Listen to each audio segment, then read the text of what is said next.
He slapped me across the face, in the middle of a five-star restaurant in front of his colleagues, and no one said a word. "Hi, I'm Mallory." And that night, I realized the man I married didn't just want to humiliate me, he wanted to erase me. But what he didn't know was that I had a secret. A $10 million secret.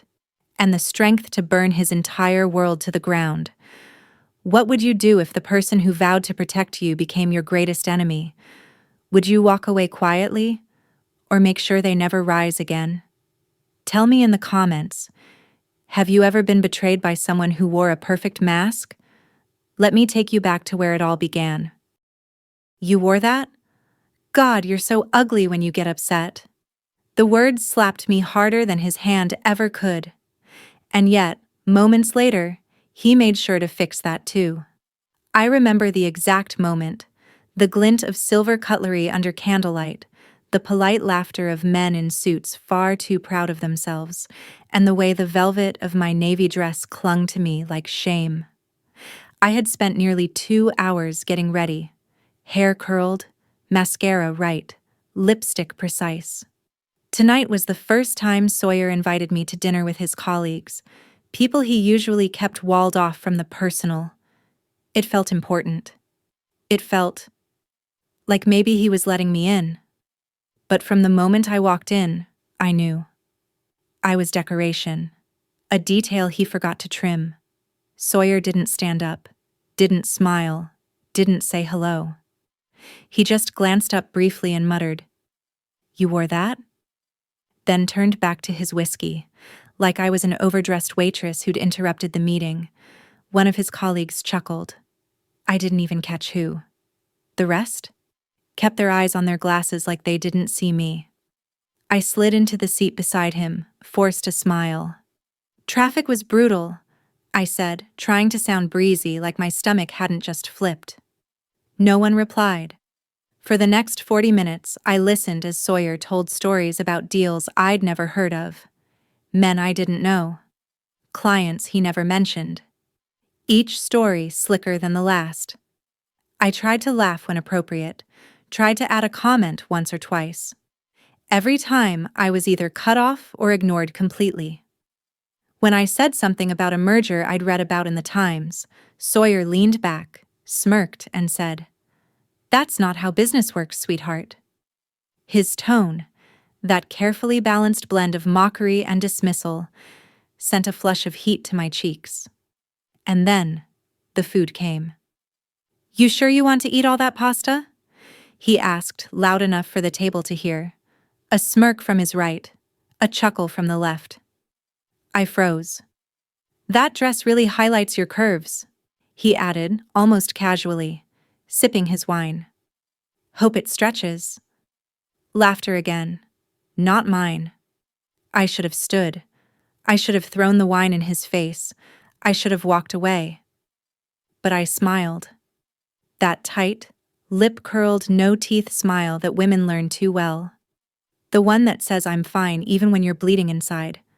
And then I made a mistake. I spoke. "Why are you doing this?"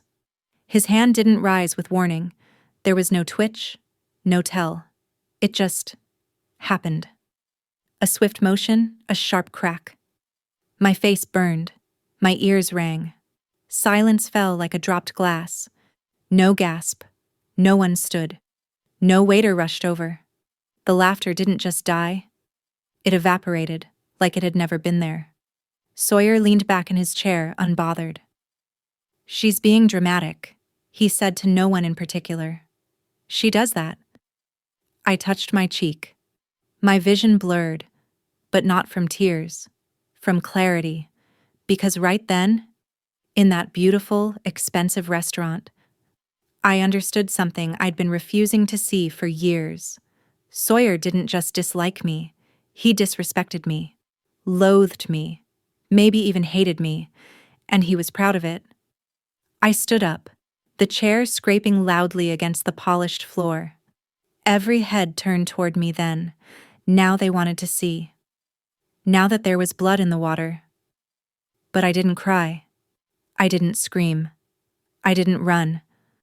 I looked him dead in the eyes and said calmly, "You'll remember this silence." Then I walked out. It was cold outside. The wind slapped my face harder than Sawyer did.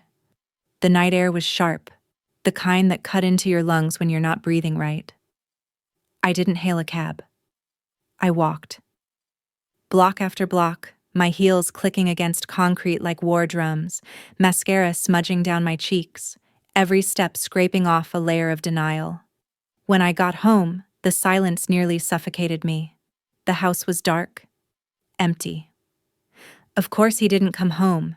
He probably stayed for drinks. Maybe laughs. Maybe another round of degrading his wife in front of strangers who wouldn't dare say a word. I kicked off my shoes. One hit the hallway wall with a thud. I didn't care. My reflection in the hallway mirror stopped me cold. Who was that? Puffy eyes, lipstick smeared, hair limp. I lifted a hand to my cheek. The red mark was still there, not just on my skin, in me. I poured wine. A lot. The burn down my throat was comforting.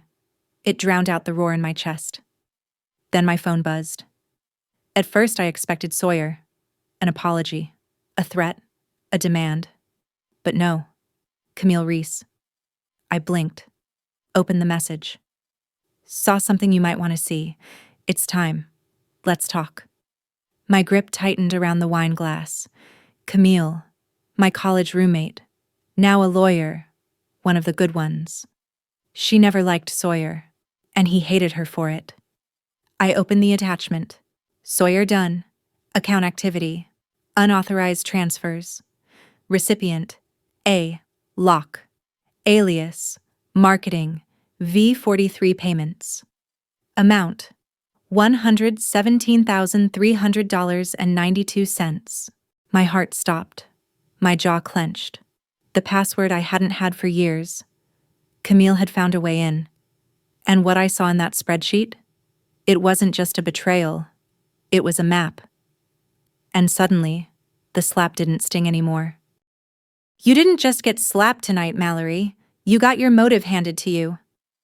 Camille said that with a calm so cutting, I felt it slice right through my wine-drenched fog. She leaned back in her chair, one leg crossed over the other, laptop open like a courtroom exhibit waiting to be dissected. We were in her office in Brooklyn, far from the clinking glasses and polite violence of last night's restaurant. Here, there was no ambient jazz, no filtered candlelight, just hard white light and hard truths. It smelled like toner and justice. Camille tapped the screen twice and the numbers came back to life. I watched rows of transactions scroll across the page like an autopsy report, account activity tied to Sawyer's company. Dozens of entries labeled consulting, vendor fees, event allocations, all bogus. My name was on half of them. He used my login, I said, voice low. He used everything, Camille replied. She highlighted 3 entries. This one was transferred 2 days after your grandmother's trust payment cleared, which, by the way, was meant for you, and only you, not for some slush fund. I rubbed my forehead. I didn't even know I still had access to that trust. Because he redirected the notifications, she said flatly. You never saw the updates. But legally, you're still a signatory. I blinked at her. So, I can access it? Camille smiled. Oh, honey, you can more than access it. You can leverage it. Something shifted inside me. For so long, I'd accepted the narrative that Sawyer was the smart one, that I hated numbers, that I shouldn't stress over finances, that it was easier if he handled it all. I'd let him hold the checkbook, the credit cards, even the passwords to our joint accounts. And when I asked, he'd say I was overthinking, that I didn't trust him. Trust is love, he once whispered, cupping my face after a stupid argument. I swallowed it then like gospel. Now it tastes like poison. I used to feel guilty, used to second-guess myself. Not anymore. Tell me what to do, I said. Camille pulled out a folder, thick, tabbed, and ominous.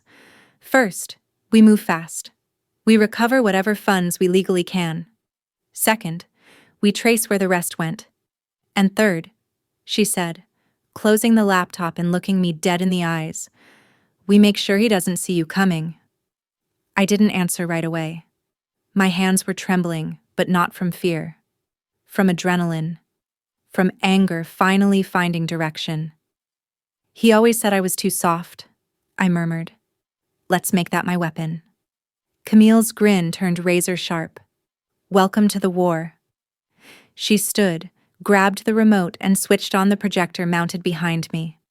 A diagram filled the wall, glowing with blue and red arrows. A web of accounts, dummy vendors, cash flow loops. At the center, my name, radiating outward like a stain. This is how he funneled the money, she explained. Everything touches you, legally, emotionally, strategically. I stared at the web. For a second, it blurred.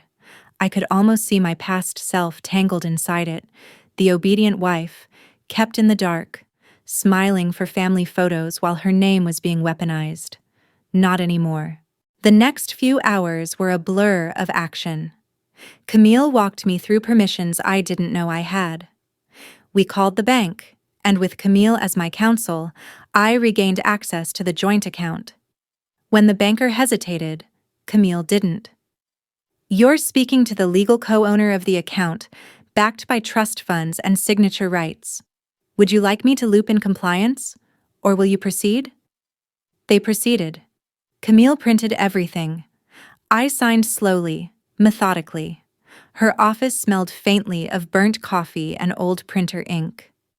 I glanced down at the desk. Her assistant had left a mug of coffee for me. Cold, untouched. I took a sip anyway. It was bitter, but the taste grounded me. What Sawyer doesn't realize, Camille said as she flipped through the final pages, is that paper trails don't disappear. They echo. She opened another file. This, she said, is a copy of a memo he sent 2 months ago. Marked confidential. It outlines a proposed bonus for someone named A. Locke, listed as a vendor relationship strategist. I knew that name.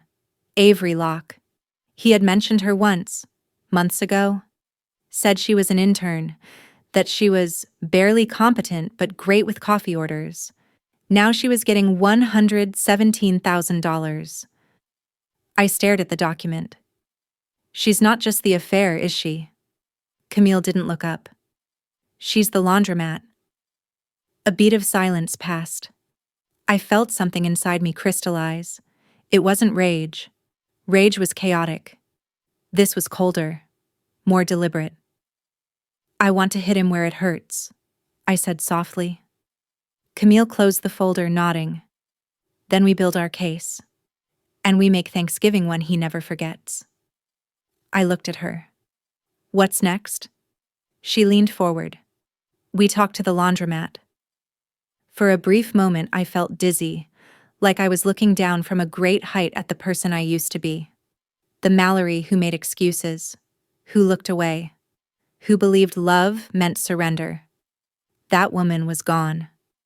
Now there was me, the one who read balance sheets like blueprints for revenge, the one who sat across from her lawyer, ready to use every inch of what Sawyer had given her, against him, the one who just got her power back. Funny, Avery. He promised you freedom. He used me to pay for it. I said it slowly, carefully, like a scalpel making its first incision. On the other side of the cafe table, Avery Locke blinked once, then leaned back, folding her arms with performative ease. But the way her fingers gripped her sleeve gave her away. I chose this cafe in Tribeca on purpose. It wasn't one of those loud, chaotic places filled with influencers and Instagram lattes. It was quiet, controlled. The kind of place where every sound carried, but no one dared to interrupt. I wore black. Simple. Sharp. My version of armor. Camille insisted I shouldn't go alone. I insisted otherwise. She compromised by parking across the street with a line of sight and her hand on her phone. Avery Locke looked exactly like the type of girl Sawyer would fall for. Perfectly tousled blonde waves, lip gloss that glinted under the lights, and a handbag worth more than the rent of the studio I used to live in before marrying into the Dunns. But her confidence was performative.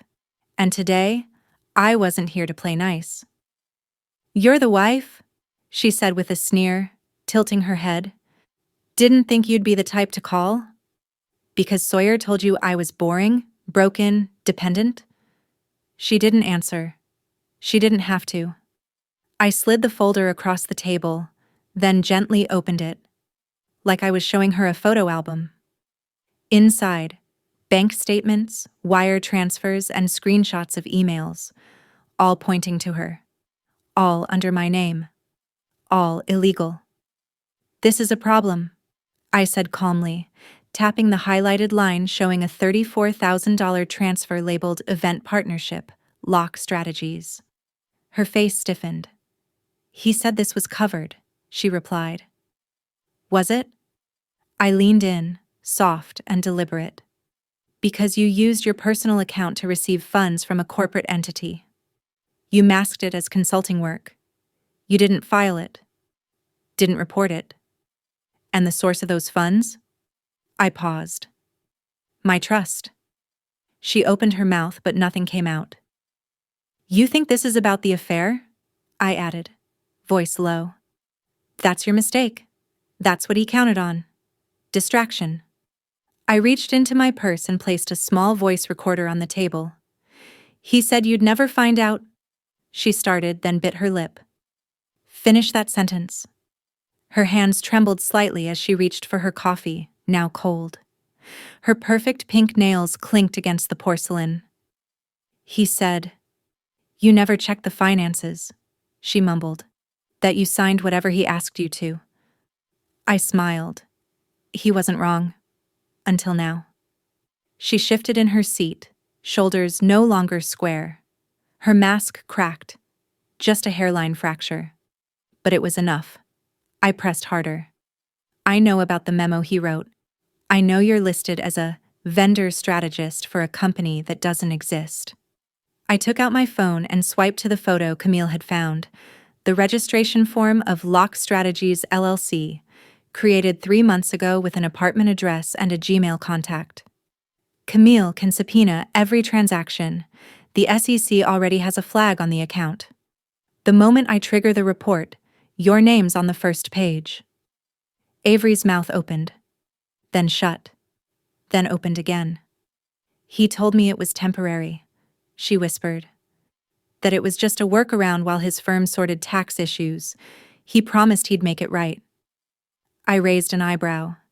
Did that come before or after he promised he'd leave me? A silence settled between us. Outside, the sky was turning the kind of gray that signals early winter.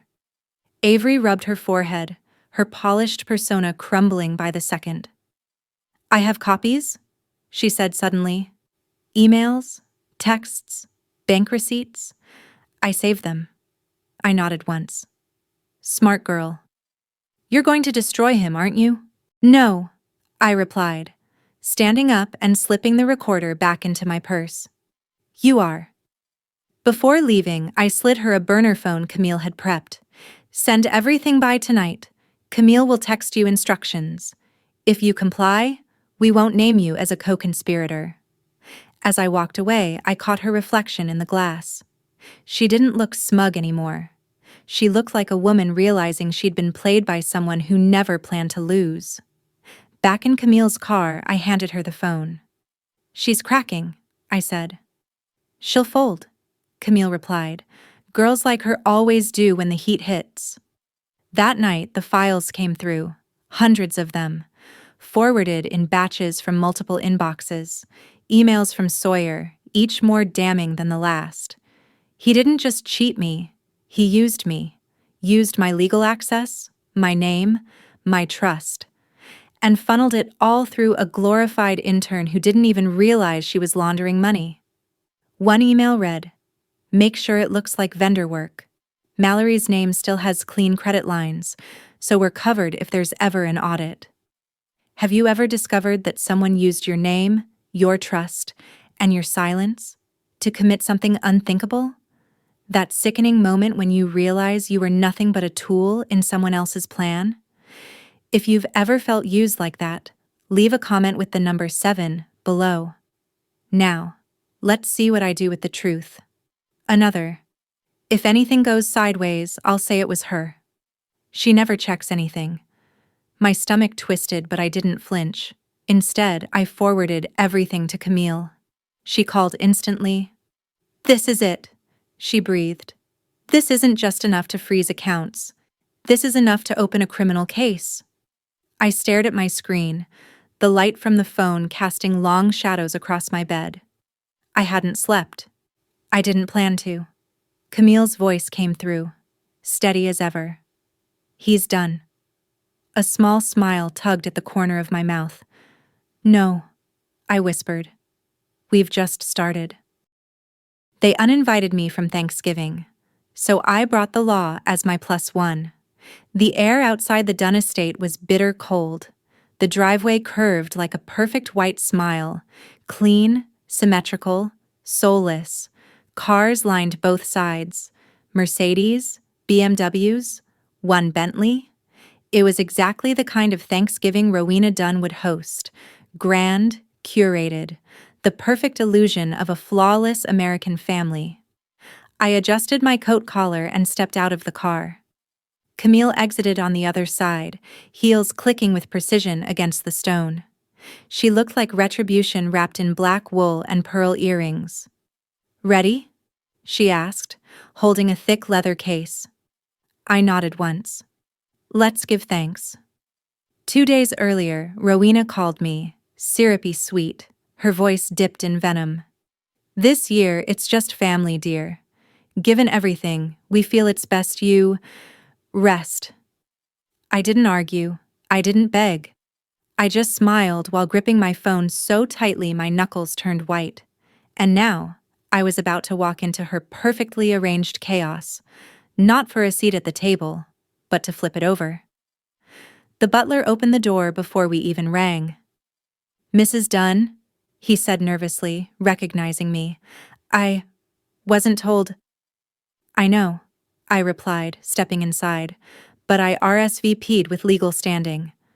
Camille followed, flashing a small envelope. "We won't be long."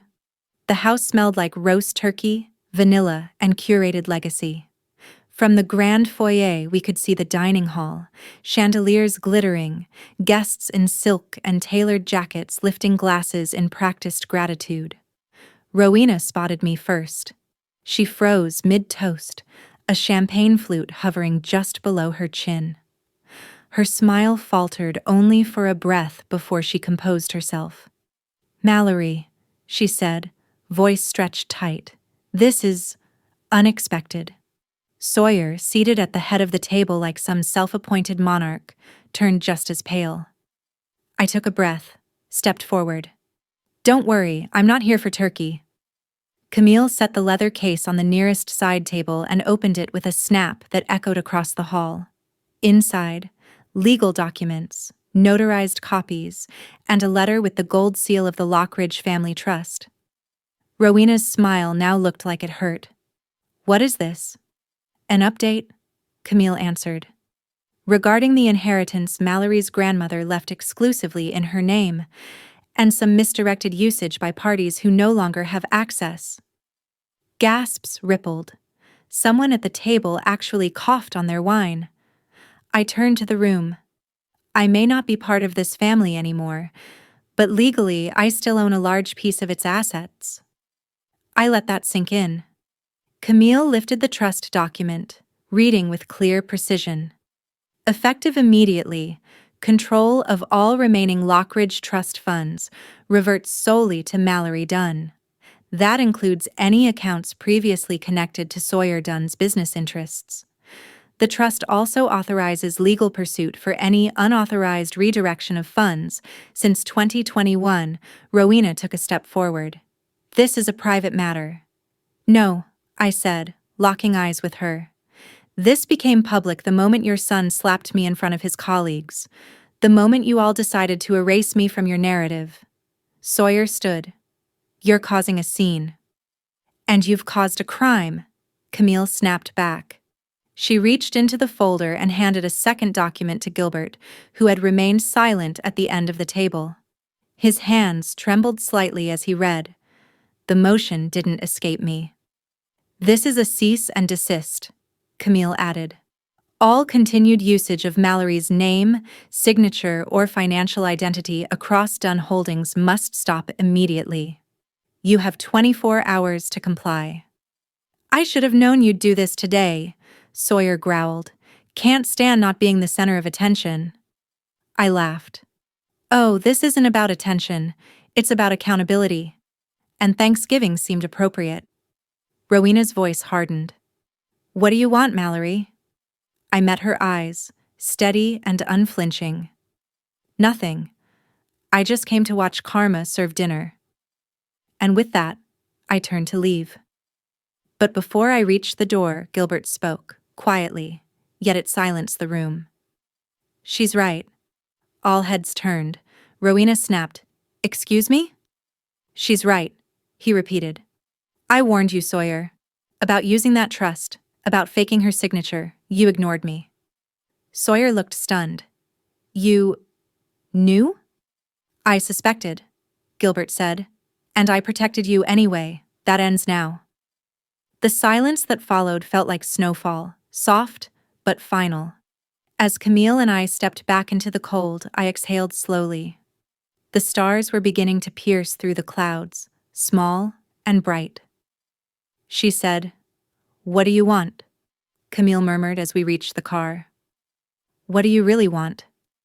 I didn't answer right away. Because the truth was, I didn't want anything from them.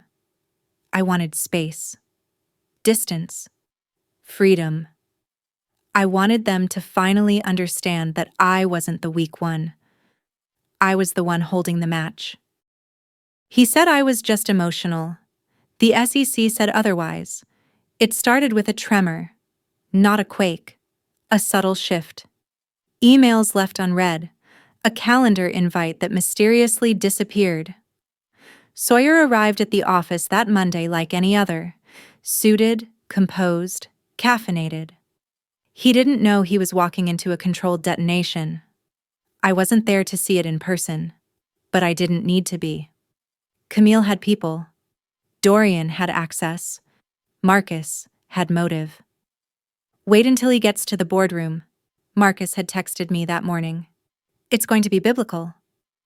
At 9:03 a.m., Sawyer's assistant told him the partners had called a mandatory meeting. Nothing big, she said, just quarterly financials. He believed her. Of course he did.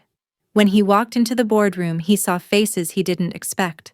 Auditors, legal counsel, a man from the SEC, and at the head of the table, his company's general counsel, lips pressed thin.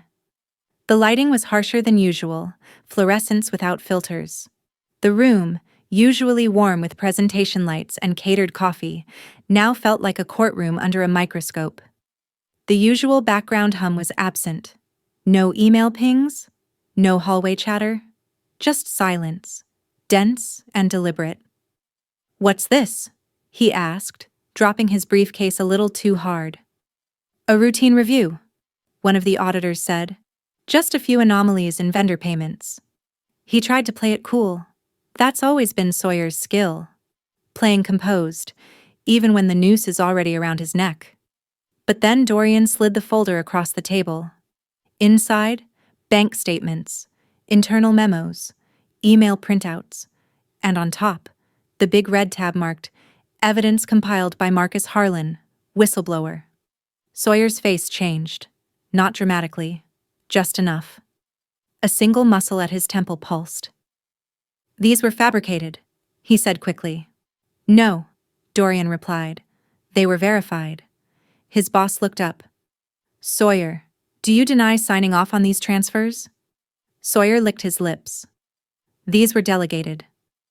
I didn't oversee every line item personally."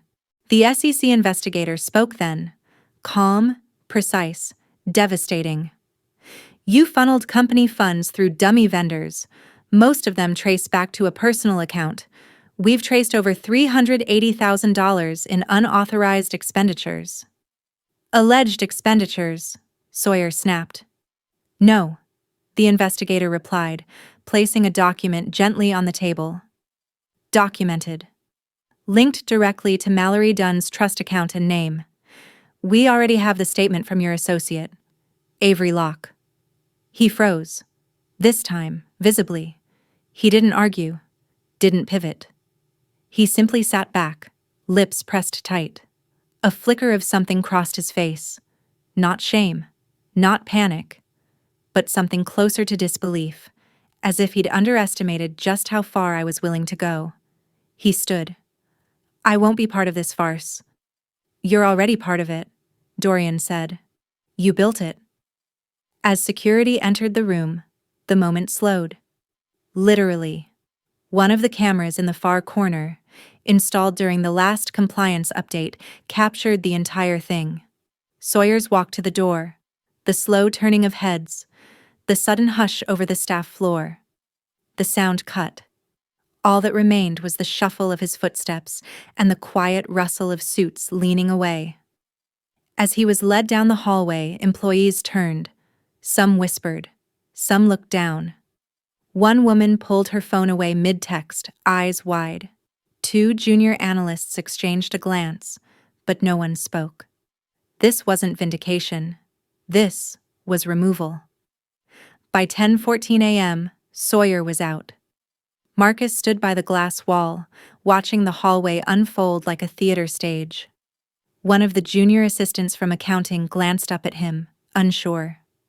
Without blinking, Marcus looked directly at the security camera lens and said, cold and clean. We trusted the wrong man. Later that day, Camille and I sat in her office watching the internal leak go live, a whistleblower post on a financial ethics forum, followed by a tweet, then a LinkedIn comment. By noon, every employee at Sawyer's firm had received an anonymous link to a public Google Drive folder, time-stamped emails, expense reports, the memo where he called me expendable but useful for cover. The post went viral. I watched it all unfold from Camille's couch, knees tucked to my chest, sipping tea I hadn't tasted. This will ruin him, I whispered. Camille shook her head. He ruined himself. You just opened the curtains. But that wasn't the part that surprised me. It was the silence. No one came to his defense, not even Rowena. By 3 p.m., Sawyer's accounts were frozen. The company's board issued a statement announcing his immediate and indefinite removal pending investigation. He tried to call me 3 times. I let it ring every time. Then, just before sundown, I got a message from a number I didn't recognize. You think this ends with him? You've made enemies, Mallory. Big ones. Have you ever reached that moment where fear turns into fuel? When the warnings no longer scare you, but sharpen your focus?